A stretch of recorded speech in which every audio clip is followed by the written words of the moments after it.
gets the foul.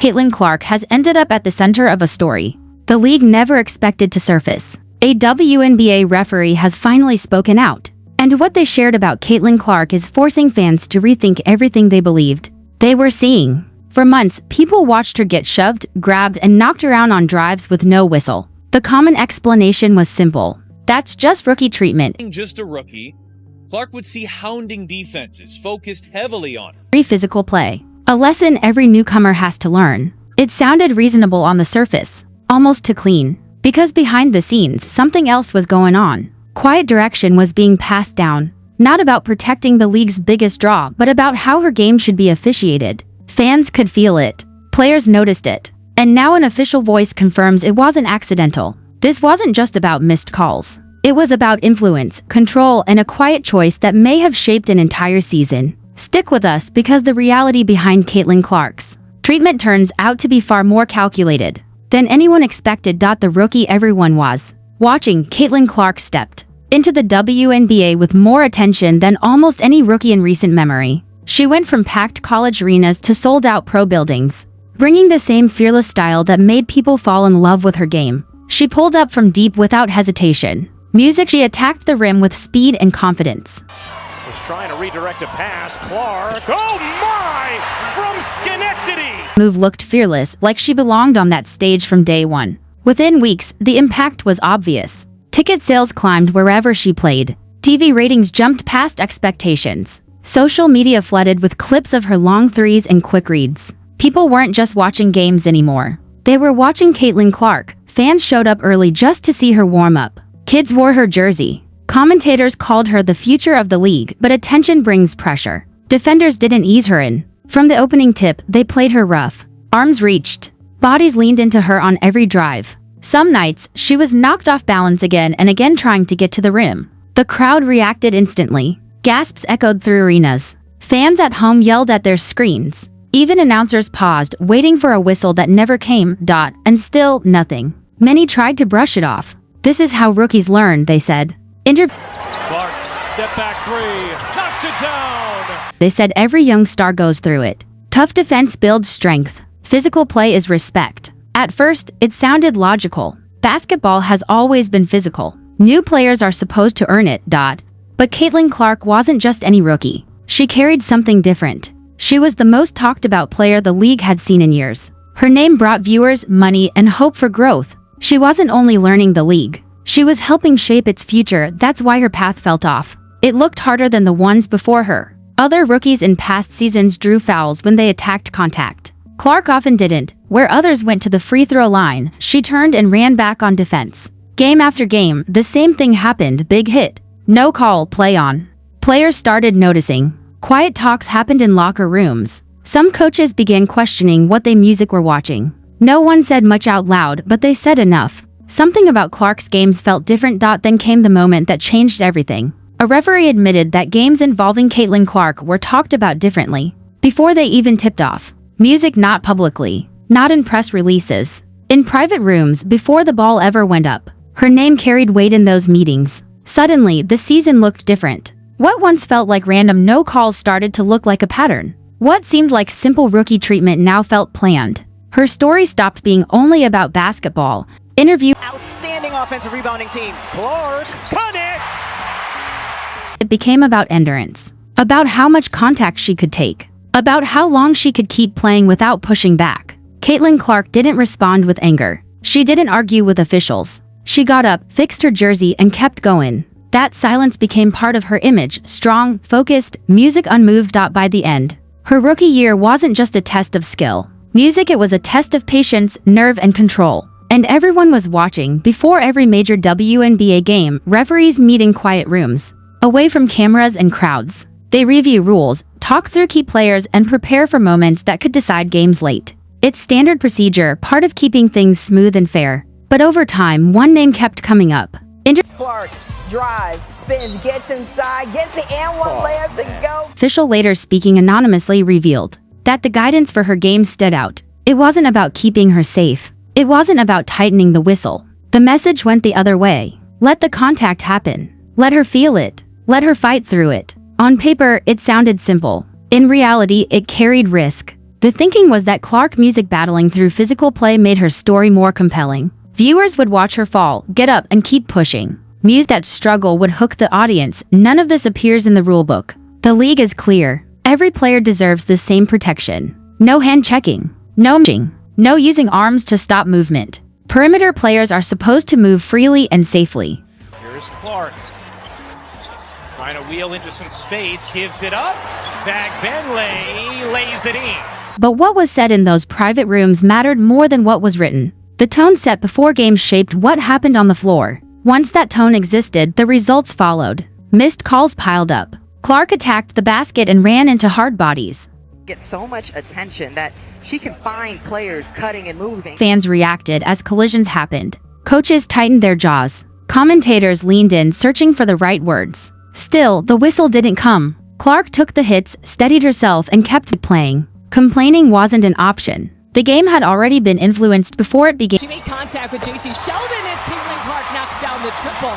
Most viewers. It probably looked random. A bad night. Inconsistent officiating. But it wasn't random. It was a pattern set before the opening jump.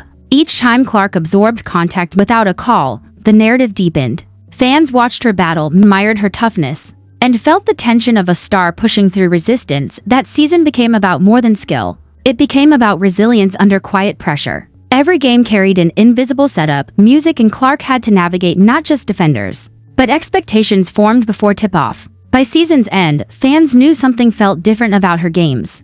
Music, even if they couldn't explain it. The tension was there. The drama was constant. Only later did insiders confirm how much had been decided before she ever stepped on the floor. It changed how people remembered every hard hit, every swallowed whistle. Music, every late game drive. Clark's journey stopped being just about points and wins. It became about moving through a system that had already framed her struggle. And she did it without complaint, showing not just talent, but real strength when emotions clash. People argue. Opinions fly everywhere. But numbers don't lie. When analysts broke down Caitlyn Clark's rookie season, Caitlyn, and she has officially moved on up in the record books. They found something odd. She attacked the basket more than almost any rookie guard in years, playing with the same fearlessness she showed in college. Yet she earned fewer free throws than rookies who faced similar contact. It didn't add up. How does someone who drives that much get rewarded so little? In past seasons, rookies earned calls when defenders pushed, shoved, or cut off their path. Music, it was part of the balance of the game. Clark's experience didn't follow that pattern. She took hits and slid through collisions. Clark comes up with a steal.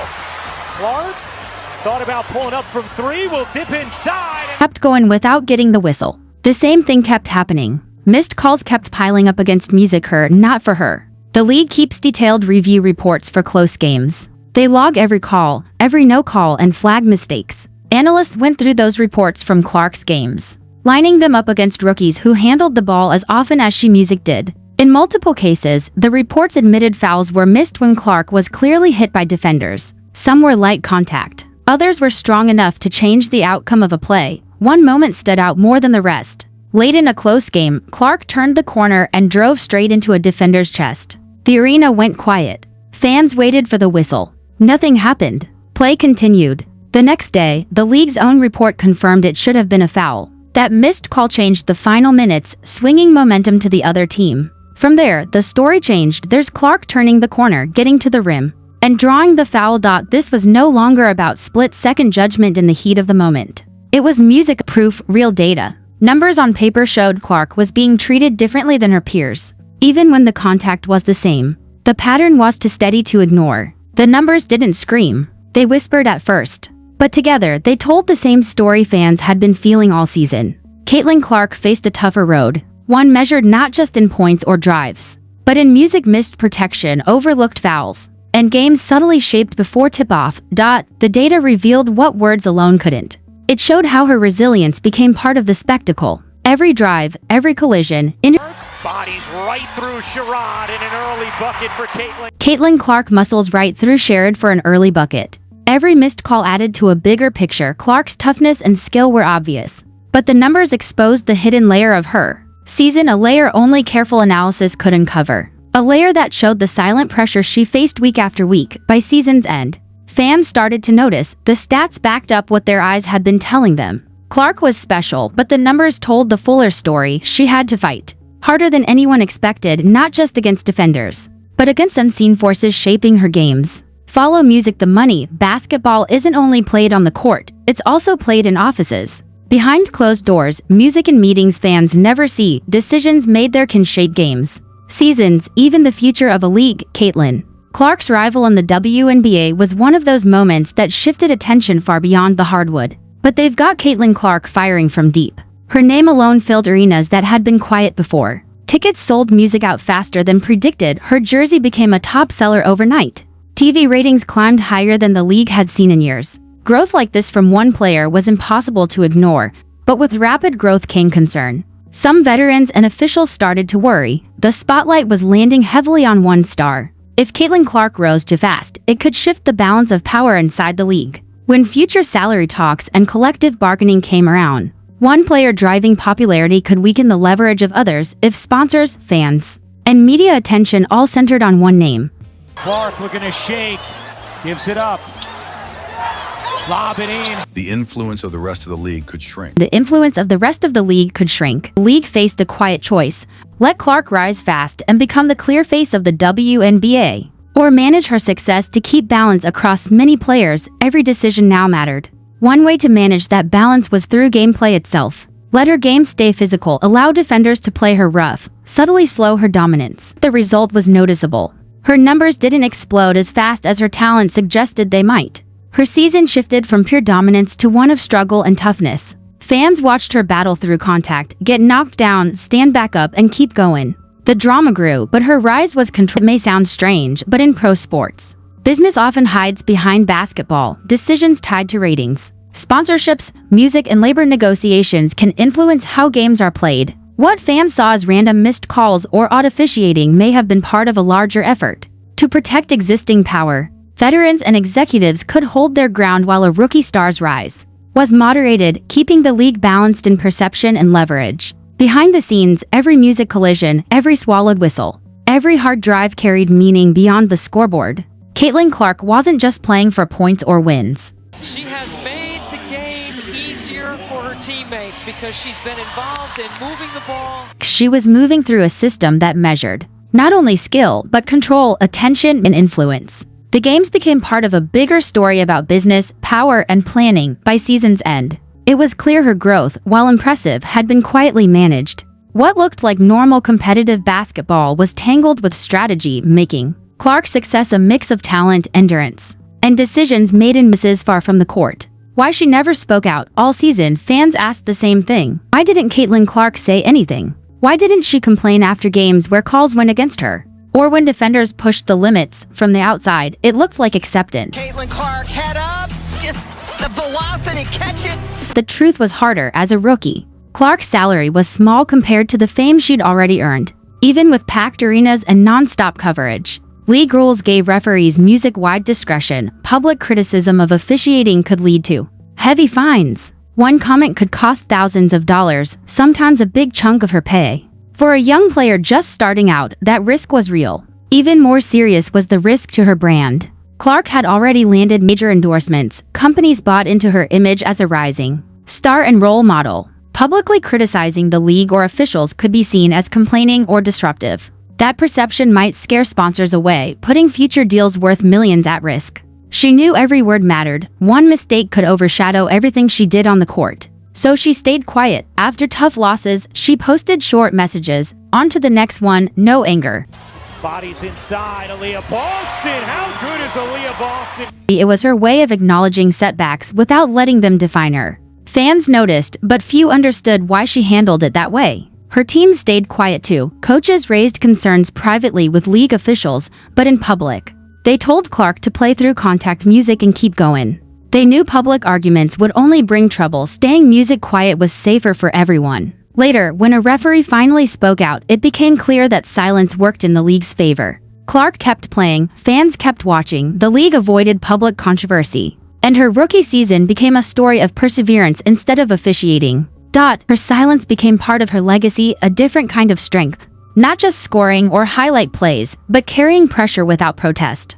Collision, every hard hit, every missed call tested her patience and focus. She let the game speak even when the whistle didn't. That calm endurance defined her rookie year. It showed her resilience, her awareness of the bigger picture, and her ability to handle both visible challenges and invisible pressure. In a season where all eyes were on, She is the greatest scorer college basketball has ever seen. Clark showed that quiet strength can be just as music powerful as dominance. What started as a rookie season became something bigger. A referee breaking their silence revealed that Caitlyn Clark's journey was shaped by more than defenders and baskets. It was shaped by choices music made before games ever began. This isn't about one bad call. It's about a system deciding how a star should rise and how much she should struggle along the way. Numbers, meetings, and money all point the same way. What fans saw wasn't random, it followed a quiet design. Caitlyn Clark made it through with focus and control, but the question remains. Music: should any player have to battle both opponents